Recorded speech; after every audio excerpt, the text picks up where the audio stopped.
Think and grow rich, सोचो और अमीर बनो, नेपोलियन हिल द्वारा लिखित पुस्तक है।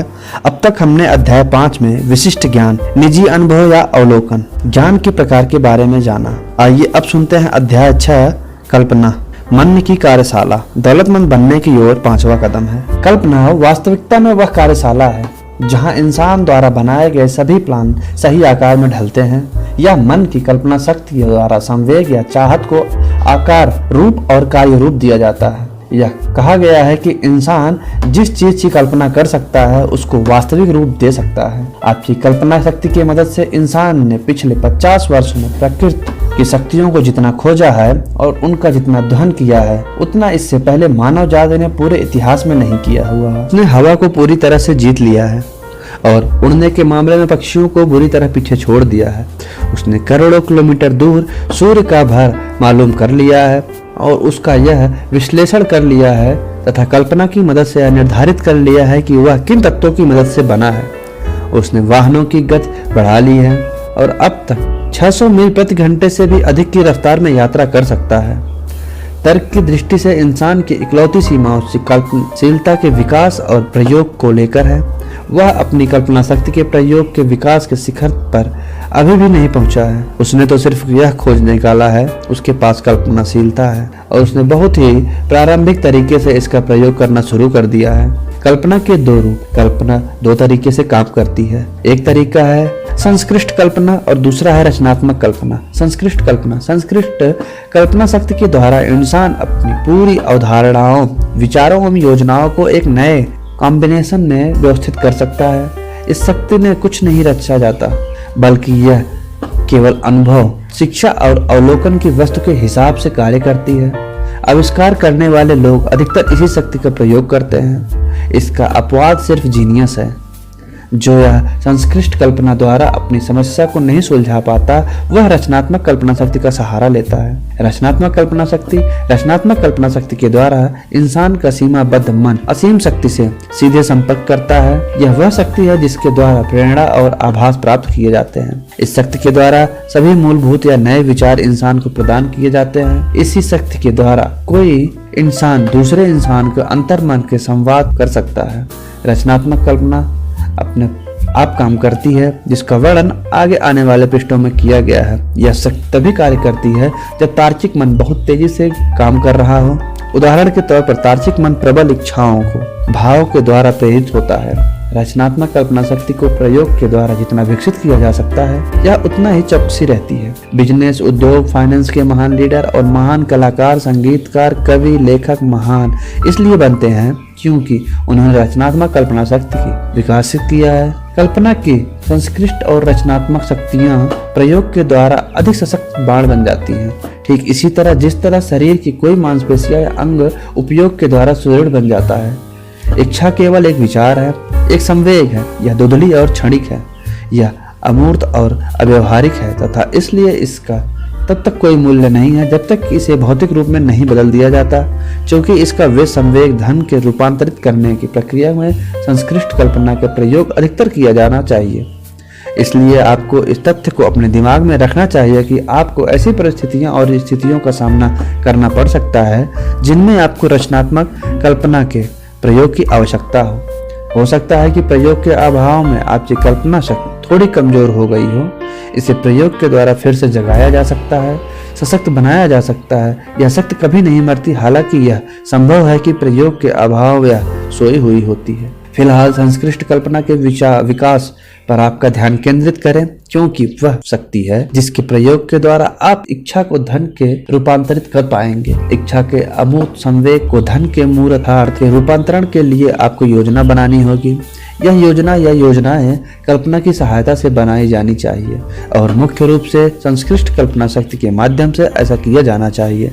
संपूर्ण पुस्तक को पढ़ लीजिए और फिर इस अध्याय पर आइए और तत्काल अपनी कल्पना को योजना बनाने के काम पर लगा दें, जिसके द्वारा आपकी इच्छा धन में रूपांतरित हो सके। योजनाओं को बनाने के लिए विस्तृत निर्देश लगभग हर अध्याय में दिए गए हैं। इनमें से जो निर्देश आपकी आवश्यकताओं के हिसाब से सर्वश्रेष्ठ लगे उनका पालन करें, और अगर आप ने पहले से ही ऐसा न किया तो आप अपने प्लान को लिख लें। जिस क्षण आप उसे पूरा कर लेते हैं उस क्षण आप निश्चित रूप से अमूर्त इच्छा को मूर्त रूप दे देंगे। पिछले वाक्य को एक बार और पढ़ें और जोर से पढ़ें, धीमी गति से, और जब तक आप ऐसा करें याद न हो जाए। आप अपनी इच्छा के वक्तव्य या स्थिति की प्राप्ति की योजना को लिख लेते हैं। उसी वक्त आप उस दरअसल पहला कदम उठा लेते हैं जिसकी मदद से आप अंततः अपने विचारों को इसके भौतिक रूप में बदलते हुए पाएंगे। धरती जहां आप रहते हैं, आप और हर भौतिक वस्तु विकासवादी परिवर्तन का परिणाम है जिसके द्वारा पदार्थ के सूक्ष्म कण क्रमबद्ध रूप से सुव्यवस्थित और नियोजित किए गए हैं। यही नहीं है, वह वक्तव्य अत्यंत महत्वपूर्ण है। यह धरती आपके शरीर के कई बिलियनियर कोशिकाओं में से प्रत्येक और पदार्थ का हर अणु ऊर्जा के अमूर्त रूप से प्रारंभ हुआ है। इच्छा एक विचार संवेग है। विचार संवेग ऊर्जा का रूप है। जब आप धन कमाने के विचार संवेग या इच्छा के प्रारंभ करते हैं तो आप अपनी सेवा में उन्हीं शक्तियों का प्रयोग करते हैं जिनके द्वारा प्रकृति ने इस धरती की रचना की है और ब्रह्मांड में हर पदार्थ और आकार की रचना की थी, जिसमें वह शरीर और मन की शामिल है, जिसमें विचार संवेग कार्य करते हैं। आप उन नियमों की मदद से अमीर बन सकते हैं जो अपरिवर्तनीय हैं, परंतु पहले आपको यह नियम से परिचित होना चाहिए और इसका प्रयोग करने सीखना चाहिए। लेखक की यह आशा है कि इन सिद्धांतों को बार बार दोहराया जाए और उनका हर संभव कोण वर्ण किया जाए, तो शायद आपके सामने यह रहस्य प्रकट हो जाएगा जिसके द्वारा ढेर सारी दौलत इकट्ठी की जा सकती है। वह अजीब और विरोधाभासी लगता है। यह रहस्य दरअसल रहस्य नहीं है। प्रकृति इसी धरती पर इसका विज्ञापन करती है जिससे हम रहते हैं। हमारी धरती, सितारे, ग्रह, हमारे ऊपर और चारों तरफ मौजूद तत्व, घास या हर तिनका और हमारी आंखों को दिखाई देने वाला हर जीवित प्राणी इस रहस्य को उजागर करते हैं। आगे आने वाले सिद्धांत कल्पना की समझ का रास्ता खोल देंगे। जब आप पहली बार इस फिलॉसफी को पढ़ें तो आप जितना समझ सके उतना ग्रहण कर लें। इसके बाद इसे दोबारा पढ़ें और तब तक पाएंगे कि ऐसा कुछ हुआ है, जिस वजह से यह अधिकतर स्पष्ट हो गई है कि तब आपको संपूर्ण स्थिति की अधिक व्यापक समझ प्राप्त होगी। सबसे बड़ी बात यह है कि इन सिद्धांतों के अध्ययन में न रुके न ही झिझकें जब तक कि आप इस पुस्तक को कम से कम 3 बार पूरा ना पढ़ लें, क्योंकि इसके बाद आप इस पुस्तक को पढ़ना कभी नहीं बंद करेंगे। विचार अमीरी की शुरुआती बिंदु है। विचार कल्पना द्वारा पैदा होते हैं। आइए हम कुछ सुपरिचित विचारों का परीक्षण करें जिसमें बहुत सारी दौलत कमाई गई है। ऐसी आशा है कि इन उदाहरणों से आपको इस तरीके के बारे में निश्चित जानकारी मिल जाएगी जिसके द्वारा कल्पना का प्रयोग अमीर बनने में किया जा सकता है। काफी साल पहले एक बूढ़ा देहाती डॉक्टर शहर में आया। उसने अपना घोड़ा बांधा और धीरे से वह एक दुकान में पिछले दरवाजे से घुस गया और युवा ड्रग्स क्लर्क से चर्चा करने लगा। 1 घंटे तक बूढ़ा डॉक्टर और क्लर्क धीरे धीरे बात करते रहे। फिर डॉक्टर बाहर गया। वह अपनी बग्घी के पास पहुंचा और उनसे एक बड़ी सी पुरानी केतली, एक बड़ा लकड़ी का पैडल पे जिसका प्रयोग केतली के सामान को हिलाने के लिए किया जाता है, और उसने इन चीजों को स्टोर के पिछवाड़े में रख दिया। क्लर्क ने केतली की जांच की, अपने अंदर की जेब से हाथ डालकर नोट निकालते और डॉक्टर को दे दिए। क्लर्क ने डॉक्टर को कुल $500 दिए थे जो उसकी पूरी बचत थी। डॉक्टर ने क्लर्क को एक छोटा सा कागज का टुकड़ा दिया जिस पर एक गोपनीय फार्मूला लिखा हुआ था। उस छोटे से कागज पर लिखे हुए शब्द किसी राजा के खजाने के बराबर कीमती थे, परंतु डॉक्टर के लिए नहीं। यह जादुई शब्द केतली के उबलना शुरू करने के लिए आवश्यक थे, परंतु ना तो डॉक्टर और ना ही क्लर्क यह जानते थे कि इस केतली ने कितना अथाह धन बरसेगा। बूढ़ा डॉक्टर केतली को $500 में बेचकर बहुत खुश था।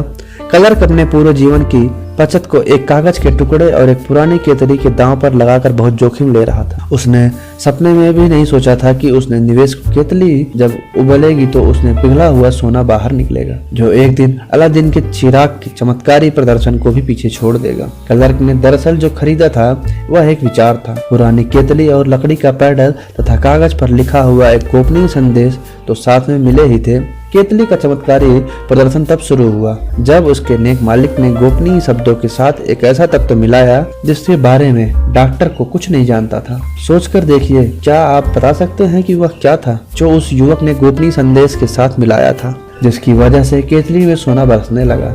यहाँ पर आपको एक ऐसी वास्तविक कहानी बताई जा रही है जो कल्पना से भी अधिक हैरान कर देने वाली है। तथ्य की कहानी है जो एक विचार के रूप में प्रारंभ हुई।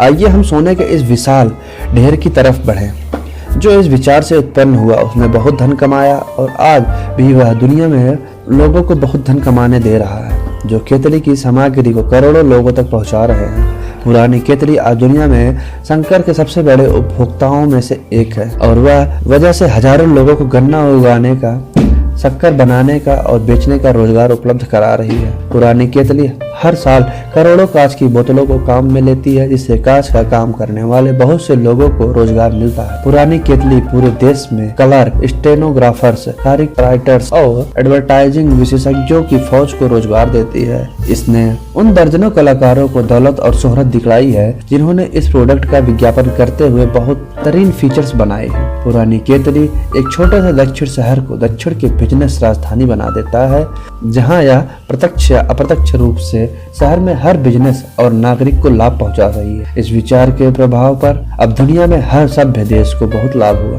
और उसने झुकने वाले हर आदमी को सोने की बढ़ती हुई धारा में से हिस्सा मिलता है। केतली से बरसने वाले सोने ने दक्षिण के एक प्रसिद्ध कॉलेज को बनाया, जहां हजारों युवक और युवतियां सफलता के लिए अनिवार्य प्रशिक्षण कार्य करते हैं। अगर पीतल की यह पुरानी केतली बोल सके तो यह हर भाषा को रोमांस और रोमांचित कहानी सुनाएगा। प्रेम का रोमांस, बिजनेस का रोमांस, प्रोफेशनल पुरुषों और महिलाओं का रोमांस जो इसके द्वारा प्रतिदिन प्रेरित होते हैं। लेखक कम से कम ऐसे रोमांस के बारे में पूरी तरह से अभ्यस्त है क्योंकि वह इसका एक हिस्सा रहा है और यह उस स्थान के ज्यादा दूर नहीं रहा हुआ जहां से ड्रग्स कलर्स ने पुरानी केतली खरीदी थी, जहां पर लेखक अपनी पत्नी से मिला था और उसने लेखक को यह जादुई केतली के बारे में पहली बार बताया था। उस समय भी वह केतली के उबलने वाला सामान पी रहे थे जब लेखक ने उससे पूछा, क्या तुम मुझसे शादी करोगी? आप कोई भी हो, आप कहीं भी रहते हो, आप कहीं भी काम करते हो, भविष्य में इतना याद रखें कि जब आप कोको कोला शब्द सुने तो आप यह सब शायद याद रखें, दौलत और प्रभाव का यह साम्राज्य एक विचार से शुरू हुआ था और ड्रग कलर आशा कैलेंडर से यह गोपनीय फार्मूले के साथ जो रहस्यमय तत्व मिलाया गया था वह था कल्पना। ठहरिए और इसके बारे में एक पल सोचिए। यह भी याद रखें कि अमीर के जो कदम इस पुस्तक में बताए गए हैं उन्हीं के सहारे कोको कोला का प्रभाव दुनिया के हर शहर, कस्बे, गाँव, चौराहे पर फैलाया है। इससे मस्तिष्क से उत्पन्न होने वाला यह विचार जो कोको कोला की तरह दमदार और संभावना पूर्ण हो, दुनिया भर की प्यास बुझाने वाले इस रिकॉर्ड की बराबरी कर सकता है। अगर मुझे 10 लाख डॉलर मिल जाए तो मैं क्या करूंगा? यह कहानी उस पुरानी कहावत की सच्चाई सिद्ध करती है, जहां चाह है वहां राह है। यह मुझे प्रिय शिक्षाविद और धर्मोपदेशक स्वर्गीय फ्रिक डेविड गुसालस ने सुनाई थी, जिन्होंने शिकागो के स्कॉटलैंड वाले क्षेत्र में धर्मोपदेश का करियर शुरू किया था। जब गुसालस कॉलेज में पढ़ता था तो उसे हमारे शिक्षा तंत्र में कई दोस्त नजर आए। उसे विश्वास था कि वह कॉलेज का प्रमुख बन जाए तो वह इन दोस्तों को दूर कर सकता है। उसने अपने मन में यह ठान ली कि वह नया कॉलेज बनाएगा जिसमें वह अपने विचारों को आजमाएगा और शिक्षा के पारंपरिक तरीके से हटकर कुछ करेगा। उसने अपने इस प्रोजेक्ट के लिए 10 लाख डॉलर की जरूरत थी। वह इतनी बड़ी रकम कहां से जुटा पाएगा? यही सवाल उस महत्वाकांक्षी युवा धर्मोपदेशक के विचार में हर पल कौंधता रहता था, परंतु वह इस शिक्षा के प्रति कोई प्रगति नहीं कर पा रहा था। हर रात को वह अपने बिस्तर पर इस विचार के साथ सोता था, हर सुबह इसी विचार के साथ नींद से जगता था। वह जहां भी जाता था यह विचार उसके साथ जाता था। उसे लगता था उसे लगातार अपने दिमाग में बिठाए रखा जब तक कि वह विचार प्रबल दीवानगी में न तब्दील हो गया। दार्शनिक और धर्मोपदेश होने के कारण डॉक्टर गुसालस यह बात समझते थे तो जीवन में सफल होने वाले सभी लोग समझते हैं कि लक्ष्य की निश्चितता की वह शुरुआती बिंदु ही है जहां से इंसान को शुरुआत करनी चाहिए।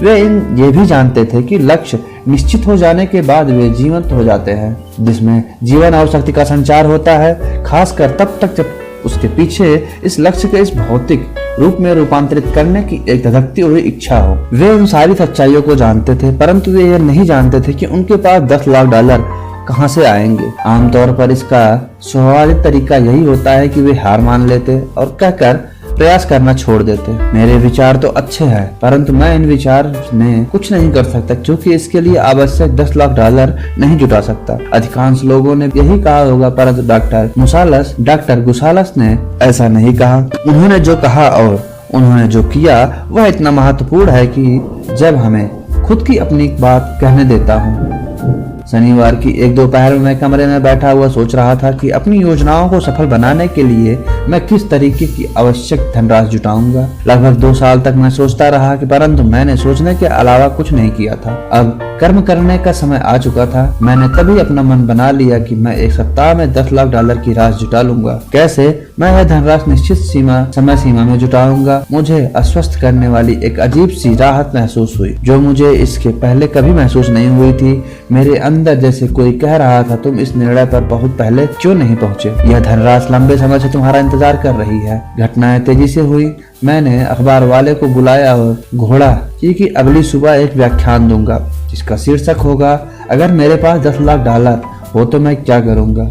मैं तत्काल व्याख्यान तैयार करने में जुट गया, परंतु मैं आपको सच बताऊं कि यह काम मुश्किल नहीं था, क्योंकि मैं इस व्याख्यान को लगभग 2 सालों से तैयार कर रहा था। आधी रात में काफी लम्ब पहले मैंने व्याख्यान लिखना समाप्त कर दिया। मैं बिस्तर पर गया और विश्वास की अनुभूति के साथ सोया, क्योंकि मैं देख सकता था कि मेरे पास $10 लाख मौजूद थे और मैं उसका स्वामी था। अगली सुबह मैं जल्दी उठा, बाथरूम में गया, व्याख्यान को पढ़ा और अपने घुटने टेके और पूछा कि क्या मेरा प्रवचन किसी ऐसे आदमी का ध्यान आकर्षित कर सकता है जो आवश्यक धनराशि प्रदान कर सके। जब मैं प्रार्थना कर रहा था तो मुझे वही आश्वस्त करने वाली अनुभूति एक बार फिर से हुई कि धनराशि आने वाली है। मैं इतना रोमांचित था कि व्याख्यान के साथ ही ले जाना भूल गया और मुझे यह बात तब पता चली जब मैं श्रोताओं के सामने खड़ा होकर उन्हें सुनने के लिए तैयार करने वाला था। अब अपने नोट्स लाने का वक्त नहीं था और उन्हें घर पर भूलना मेरे लिए वरदान साबित हुआ। नोट्स के बजाय मेरे अंतर्मन ने मुझे मेरी जरूरत का सामान सम्मानित प्रदान किया। जब मैं अपना प्रवचन शुरू करने के लिए खड़ा हुआ तो अपनी आंखें बंद कर ली और मैं अपने सपनों के बारे में अपने दिल और आत्मा से बोला। मैंने ईश्वर से भी बात की। मैंने बताया कि अगर वह धनराशि मेरे हाथों में रख दी जाए तो मैं $10 लाख से क्या कर सकता था। मैंने वह योजना विस्तार से बताई जो मैंने मन में थी।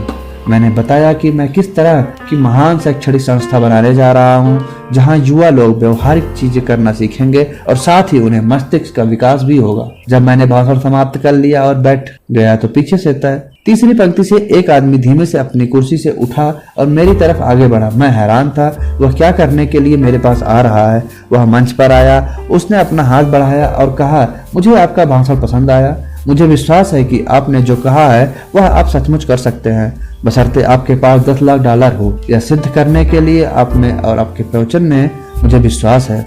मैं आपको $10 लाख दे सकता हूं अगर आप कल सुबह मेरे ऑफिस आ जाएं। मेरा नाम फिलिप डी आर्मर है। जुआ गसालस मिस्टर आर्गन के ऑफिस पहुंचे और उन्हें $10 लाख मिल गए। इस धनराशि ने उसने आर्मन इंस्टीट्यूट ऑफ टेक्नोलॉजी की नींव डाली, जिसे अब एलियन इंस्टीट्यूट ऑफ टेक्नोलॉजी के नाम से जाना जाता है। यह $10 लाख उसके पास एक विचार के परिणाम के रूप में आए। इस विचार के पीछे एक इच्छा जिसे युवा गुसालस अपने दिमाग में लगभग 2 सालों से पाल रहा था। इस महत्वपूर्ण तथ्य की तरफ ध्यान दीजिए। जब वह अपने विचार में निश्चित निर्णय पर पहुंचा गया और उसने हासिल करने के लिए एक निश्चित योजना पर अमल करने का फैसला किया, उसने 36 घंटे बाद भी उसे यह धनराशि मिल गई। $10 लाख के बारे में युवा गसालस ने स्पष्ट चिंतित और दुधुली आशा के बारे में कुछ नया या अद्भुत नहीं है। उसके पहले और उसके बाद भी बहुत से ऐसे लोगों के मन में इसी तरह के विचार आए थे, परंतु उस यादगार शनिवार को जब वह अपने निर्णय पर पहुंचा तो उसने निर्णय के कुछ भिन्न अभूतपूर्व था। अब उसने स्पष्टता को अलग हटा दिया और निश्चितता से कहा, मैं 1 सप्ताह के अंदर धनराशि जुटा लूंगा। इससे ही बड़ी बात यह है कि जिस सिद्धांत ने डॉक्टर गुसालस को $10 लाख दिए थे वह सिद्धांत आज भी जीवित। यह सिद्धांत आपके लिए भी काम कर सकता है। यह शाश्वत नियम आज भी उतने ही काम का है जितना कि वह पहले हुआ। युवा धर्मोपदेशक के काम आया था, जिसने अपने इरादों में जबरदस्त कामयाबी मिली थी। यह सोचने के लिए आशा कैलेंडर और डाफ्रैक के बीच में बात सामने थी। दोनों ही इस प्रबल सत्य को जानते थे कि निश्चित योजना की शक्ति के द्वारा विचारों को नकदी में बदला जा सकता है। अगर आप उन लोगों में से हैं जो यह विश्वास करते हैं कि सिर्फ कड़ी मेहनत और ईमानदारी से ही अमीर बना जा सकता है, तो इस विचार को अपने दिमाग में से निकाल दें। यह सच नहीं है। अमीर जब भी प्रचुरता में आती है वह यह सिर्फ कड़ी मेहनत और बदौलत नहीं, अमीरी निश्चित मांग की प्रक्रिया के स्वरूप आती है और यह कुछ निश्चित सिद्धांतों के प्रयोग पर आधारित है। इसका किस्मत या भाग्य से कोई लेना देना नहीं है। आमतौर पर विचार की कल्पना के सहारे कर्म को प्रेरित करता है। सभी मास्टर सेल्समैन की जगह सामान नहीं बेच सकता। जहां विचार बिक सकते हैं। औसतन सेल्समैन इस बात को नहीं जानते, इसलिए वे औसतन सेल्समैन होते हैं। कम कीमत की पुस्तकों के एक प्रकाशन के लिए एक खोज जो आमतौर पर सभी प्रकाशकों के लिए महत्वपूर्ण साबित हो सकती है। उसने सीखा कि कई लोग पुस्तक के अंदर के शब्दों को नहीं खरीदते हैं, बल्कि वे शीर्षक खरीदते हैं। उसकी एक पुस्तक बिकी नहीं रही थी। जब उसने इस पुस्तक का शीर्षक बदल दिया तो वह इस पुस्तक की बिक्री 10 लाख प्रतियों से अधिक हो गई। ध्यान दें, पुस्तक के अंदर की सामग्री जरा भी नहीं बदली गई थी। इसमें सिर्फ पुस्तक का कवर फाड़ दिया गया था जिस पर वह शीर्षक जो वह नहीं बिक रही थी, और उसने अपने स्थान पर एक नया कवर लगा दिया था जिस पर एक शीर्षक ऐसा लिखा था जो बॉक्स ऑफिस के हिसाब से आकर्षक था। हालांकि यह बहुत आसान लगता है, परंतु यह विचार तो है ही।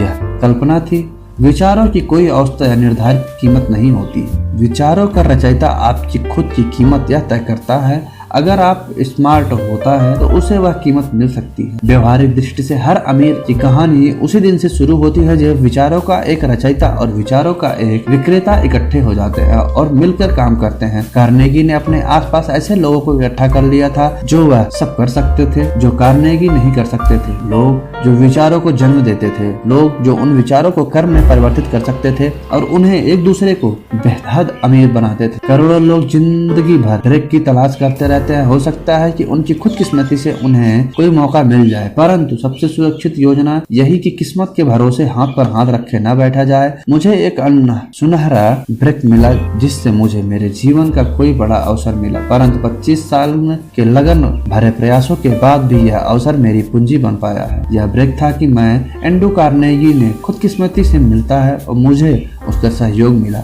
उस अवसर पर कार्नेगी ने मेरे मन में एक विचार का बीज बोया।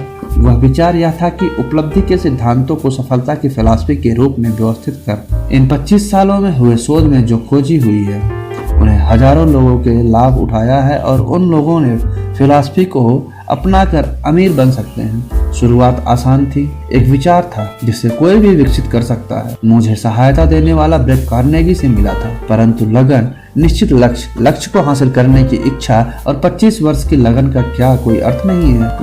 यह कोई सामान्य इच्छा नहीं थी जो इतनी निराशा, लोगों द्वारा निरुत्साहित किए जाने, अस्थायी पराजय, आलोचना और समय की बर्बादी के बावजूद बन रही थी। यह एक प्रबल इच्छा थी, एक दीवानापन था। जब मेरे मन में यह विचार कार्नेगी ने बोया तो उन्हें जिंदा बनाए रखने के लिए मनाया गया, उससे देखभाल की गई और उसे आकर्षित किया गया। धीरे धीरे यह विचार अपनी इतना इच्छा शक्ति हो गया कि उसने बाद में मुझे मनाया, मेरी देखभाल की और मार्गदर्शन देते। फिर से वह स्वयं शक्तिशाली बन जाती है और अपने रास्ते में तमाम अवरोधों को हटा देती है। विचार अमूर्त शक्तियां हैं, परंतु उनमें भौतिक मन से अधिक शक्ति होती है जिनसे वे उत्पन्न होती हैं, जिनमें जिंदा रहने की है, और यह शक्ति तब भी बनाई जाती रहती है जबकि उन्हें जन्म देने वाला मन धूल में मिल चुका होता है। एंड्रू कार्नेगी की तरह साउथ वेस्ट एयरलाइंस के फाउंडर में भी यह हर्बल क्लेहर विचारों को बेचने वाला एक बेहतरीन उदाहरण। उस वक्त वह एंटोनियो टेक्सास के एक वकील के रूप में कार्यरत थे जब वह अमूल्य विचार के निर्माता रोलर किंग ने अपनी एक नई एयरलाइन की शुरुआत करने के लिए उनसे मदद मांगी। रोलिंग किंग इन्वेस्टर सलाहकार, साथ ही साथ वे एक बिना प्रॉफिट वाली एक हवाई चार्टर सेवा चलाते थे जो टेक्सास के छोटे शहरों से चलाई जाती थी। उस समय अमेरिका में जो लोग हवाई यात्रा करते थे वे व्यावसायिक अधिकारी हुआ करते थे या फिर अमीर लोग। किंग तब निराश हो जाया करते थे